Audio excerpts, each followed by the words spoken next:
நம்மளோட வாழ்க்கையில நல்லா வளரணும்.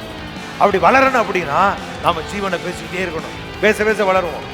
நம்ம நல்லா வளர்ந்துட்டோம், நம்மளுக்கு எல்லாம் தெரியும் அப்படின்ட்டு மேலே விட்டுட்டீங்க அப்படின்னா நம்ம வளரும் பொழுது ஆட்டோமேட்டிக்காக பழைய காரியங்களை டவுன் ஆகும். பிதாவின் ஆழங்களை அறிந்திருக்கிற ஆவியானவர் அவர் என்னிடத்திலிருந்து உங்களுக்கு எடுத்து கொடுப்பதினால் அப்படின்னு. அப்ப கிறிஸ்துவுக்குள் இருக்கிறதையும் பிதா மறைத்து வைத்த காரியங்களையும் எடுத்து கொடுக்கிறவர் யாரு? ஆவியானவர். நானே உனக்கு ஜீவனும் தீர்க்காயுசு சொல்லிட்டாரு. அப்ப ஜீவனை பெற்றிருக்க நாம எப்படி இருப்போம்? தீர்க்காயுசு அப்படிங்கிறார். உங்களை என்னை அவரை போல பிறப்புக்குரியவர்களாக அவருடைய சொந்த பிள்ளைகளாய் நம்மளை மாற்றுவதற்காக அவர் வார்த்தையா இருக்கிற தேவன் மனுஷனா வந்து நம்மை வார்த்தையாவே ஆக்கிவிட்டார். எருசலேம் நகரம்ங்கிற அர்த்தம். இயேசு அவ்வளவு பாடுகளுக்கு உட்படுத்தப்பட்டிருக்கிறார். ஏன்?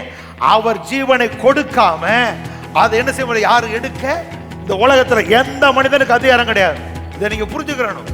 அப்ப நம்மளுக்கு சாத்தியமா? சாத்தியம். அவர் எப்படிப்பட்ட தேவன்? இல்லாதவைகளை வார்த்தையினால் இருக்க செய்கிறவர்.